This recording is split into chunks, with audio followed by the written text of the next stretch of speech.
GBZ1 here. Today I'm going to talk about the part 2 of the tactician build. But this time it's going to be the PvP tactician build. Most tactician builds rely too much in their seeker mine, which is the airburst one shot. But what happens if your seeker mine is on cooldown? So this video, I'm gonna make your weapon very useful in this build while you're waiting for your seeker mine cooldown, that is. But remember, you're still fragile. Try not to fight them without your turret. Because your turret can do much damage, plus you're doing so much damage, so you're doing twice as much damage. And plus they can get burned too when you put your turret down. But anyways, let's get this thing started.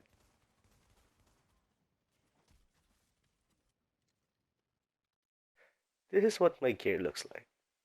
The two weapons I'm using is AUG SMG and SASG. I'll talk about later. But first, the backpack I'm using is Inventive Backpack. And then the mask I'm using is Rehabilitated Mask. You can switch to Nimble, but it's really up to you which one you preferred. Let's start with the chest piece. The chest piece should have a skill haste on it as a major attribute, and included with health. Since you're putting a lot on electronics, health is the best choice for PvP. And now for the mask. The mask should have a major attribute of skill power. But there's another optional that you can either put skill power or critical chance on it. I still recommend putting skill power over critical chance. But if you want to do more damage if you want to crit more on your weapons, you can go critical chance on this mask. And for minor attributes, burn resistance is must have on this one. And now for the knee pads. Again, the major attributes here is skill power. If you want to sacrifice skill power, you can add health on it. But I still recommend putting skill power because you just want to hit hard on your thing, your airburst, skill mines, and your fire turret. That's a basically your most damage is your skill. That's why I still suggest putting skill power. And now for minor attributes, shock resistance and burn resistance is really good. Bleed is not really important, but it's there. But shock resistance and burn resistance is really good. And for the backpack, the major attributes again is skill power. And then minor attributes is burn resistance. The reason why I'm using Inventive is because this thing is really giving you so much skill power, so it's definitely this one's must have Inventive on it. I know you're in the PvP, but there's a lot of ways that you can heal yourself fully. First is Rehab Mask. You just throw like any grenades at your feet, you get that status effect, and you heal yourself. Second one, if you don't like using Rehab Mask, you can use a Nimble. Just do cover to cover, you'll heal. That's why the reason why Inventive is really good. And now for the gloves. The gloves must have a skill haste on it.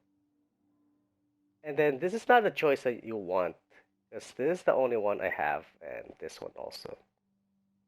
If you want to pick some major attributes, make sure it has skill haste, critical chance, and critical damage. Those are the top choice for PvP. For tactician, that is.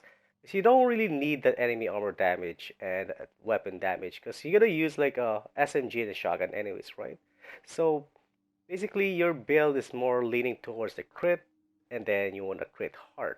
So, and then just your skills, right? So yeah, basically that's the best talents for the gloves. And now for the final one, the holster. Again, skill haste is really important on the holster, but there's another optional for this one. You can choose skill haste or critical chance. It's really up to you which one you like. I still recommend putting skill haste over it. And now for the weapons. The two weapons I'm using is, of course, the Tactical AUG. The Tactical AUG is really stable and it does high damage compared to the other SMG. Since SMG has high critical chance, your damage is basically on critical damage. And for the score level, in the last stand, it can go to 256 when you enter. So it's all good. You can just like craft them in here if you have the blueprint for it. Just craft the low one if you don't have a 256 one. If you decided to go in a dark zone, of course you need 256. And now looks at my talents. Like the best combination for talent is you must both have this kind of talent. Like competent and the first one, the second one is talented, and the third one is deadly on the AUG or SMG. Or it just depends which one you like. I still prefer having AUG because this is like the most damage. Again, most damage SMG in the game. And then there is a SASG. Again, the same talent is competent and talented on the first and the second slot. And the third slot is fierce.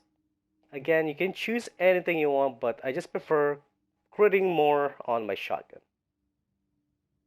That's why I choose fierce. But it's really up to you which one you like. You can put like responsive, brutal on it, deadly, vicious. Again, it's really up to you for choices. And now let's look at my weapon mods. You just want to put a lot of critical damage and critical chance on it. It's basically critical damage, and magazine size. But for the muzzle, make sure you have your own three attributes right there with critical damage, critical chance, and headshot damage. So is the scope, same thing.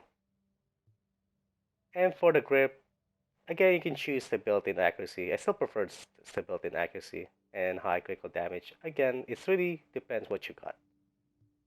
Magazine size, critical chance, of course, and then rate of fire.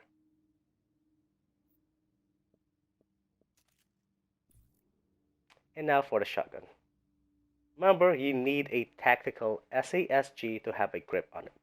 If it's not tactical, you don't get grip. And then for the scope, you want to crit more, so I prefer having high crit chance on it instead of like high critical damage. Since shotgun doesn't have that bonus like SMG with critical chance, I still prefer putting critical chance on it.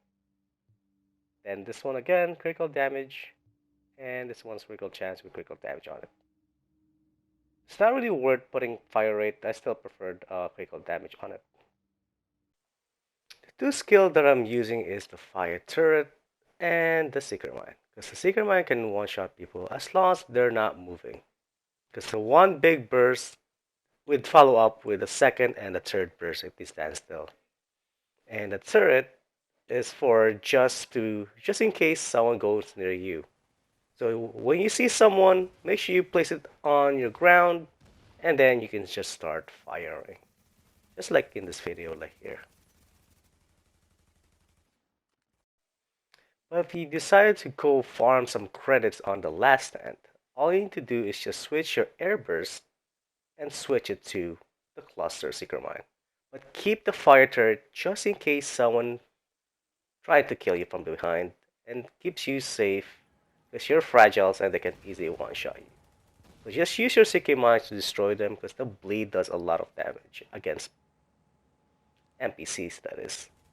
And just keep your distance because they definitely can hurt you.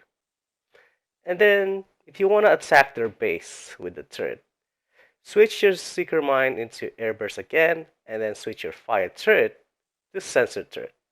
Because the Sensor Turret can do insane amount of damage on the turret. I mean, the base turret, that is.